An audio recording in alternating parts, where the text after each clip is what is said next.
sa cable car na to kung pwede tayo makasakay sa ganitong klaseng uri ng sasakyan. Yan.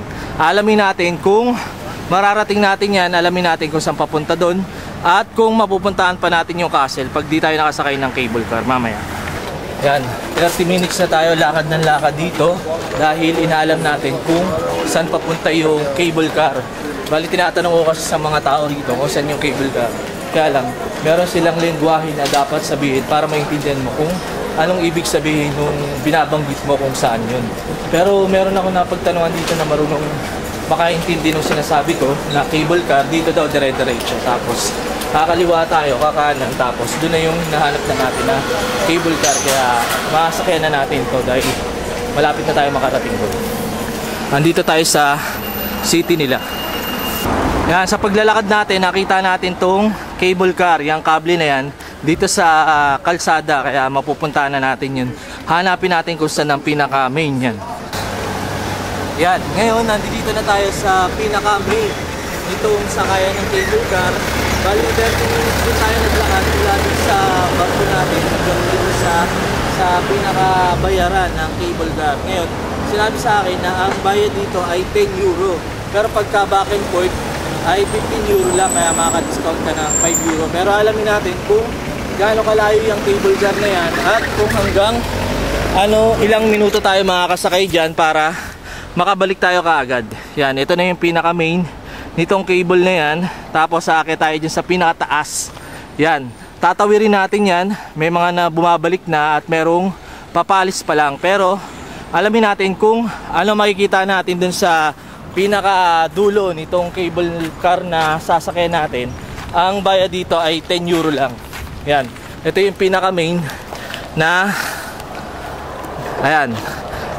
Bali nakasakay na tayo sa ibang cable sa lugar ng yun, basta doon sa lugar na yun na videoan na rin natin. Tapos ngayon naman dito naman tayo sa Portugal sasakay. Ayan, nandito na tayo sa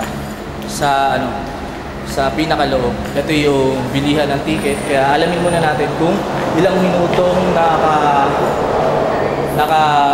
nakahang yan para makabalik tayo ng maayos. Ito yung pinaka-main entrance. Hello, how much the ticket back and forth? Sorry? The ticket, how much the back and forth? Back and forth. One way 10. 15 euro. 15. How many minutes before you go there? 20 minutes up, 20 minutes down. It means 40 minutes back and forth. Okay, thank you very much. Yan, bali meron tayong 15 euro. Magbabayad tayo ng 15 euro para makasakay na tayo dyan. Ayan, ito yung ticket na back and forth. Yan. Andito na tayo sa loob, nakabili na tayo ng ticket. Kaya alamin natin kung saan tayo.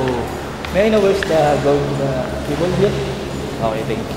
Yan, ngayon nakakit na tayo rito dahil itong lugar naman na Portugal, dito naman tayo makaka-experience kung paano tayo makasakay dito sa cable car na to. Akitin natin yan. Yan, ito yung ticket na ibibigay natin. Hello my friend. This back and forth? Okay. And ticket na yan ay ilalagay natin dito. Yan. Monitor machine yan para malaman na pwede ka makapasok dito at allowed ka makapasok. At ito yung guardian na nag-aalalay sa atin. Yan. Tapos, dito tayo pupunta. Ayan. Dito na tayo sasakay. Ayan. Ngayon, nandito na tayo sa loob nitong cable car na to. Bali tayo lang ngayon ang nakasakay dito sa loob na to. Tapos, ito yung umescort sa atin. Diyan tayo kanina. Yan ang proseso kung paano makasakay dyan sa cable na yan. Yan, may mga pasahero din na papasok dito para makasakay sila sa loob. Ayan. Ito yung mga taong bumili rin ng ticket para makasakay dito sa cable na to. Ayan. Ngayon, naalamin natin kung meron tayong mga kasabayan na makapasok dito sa cable na to para may makasama tayo. Hello! Ayan. Pinicturean tayo para isa sa mga souvenir. Souvenir nila rito na Ito yung cable na nasakyan natin dito sa loob. Ngayon, papakit na to, tayo lang mag-isa rito sa loob. Yan. Medyo mabilis ang andar.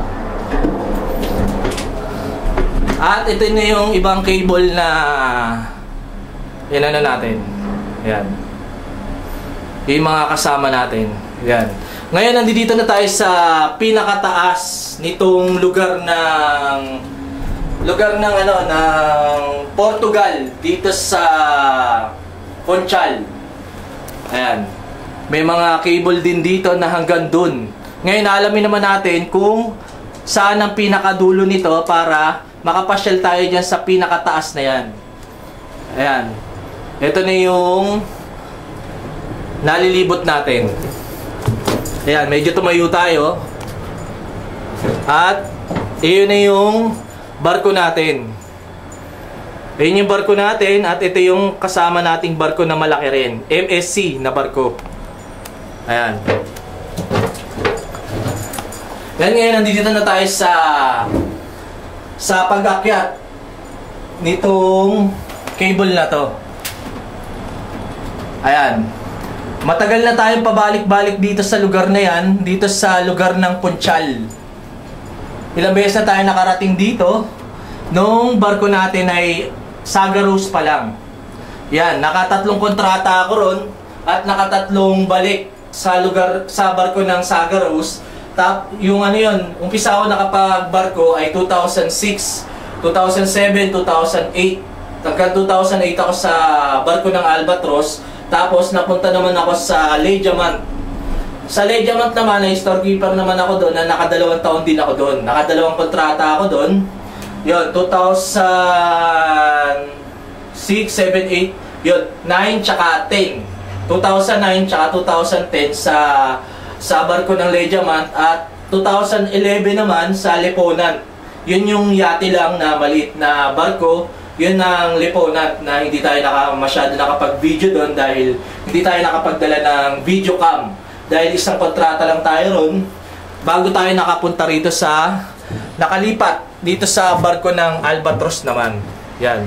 Na mas pinili ko makapunta rito sa lugar ng Albatros kasi nakasama ko yung asawa ko dahil siya yung unang nakarating dito sa lugar barko ng Albatros.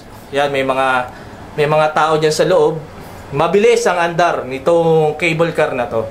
Yan. Siya yung unang nakapunta rito nakasakay sa barko ng Albatros na ako lang inabsorb at nirequest ng asawa ko para makarating ako dito sa barko ng Albatros. Kaya nagkasama kami. At ito na yung binidyohan ko nung nandun tayo sa barko ng Albatros. Itong isa sa mga tulay na binidyo natin nung malayo pa tayo.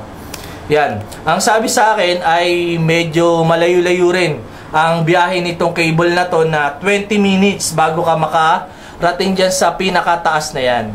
Yan. Bali hindi natin mabibilang kung ilang pirasong cable car ang sumasabit dyan sa wire na yan. Sa electrical wire na yan dahil walang mga numbering yung cable cars na yan. Ayan. Ngayon, hintayin natin kung ano oras tayo makakapunta ron sa pinakataas at kung ano oras tayo makakabalik sa barko natin. Ayan, napakataas na. Nandito na tayo sa pinakataas. Ayan o, kitang-kita o. Para tayong paakyat na nakasakay tayo sa eroplano. Ayan, paakyat. Ayan, bali, higit pa to sa Ferris wheel.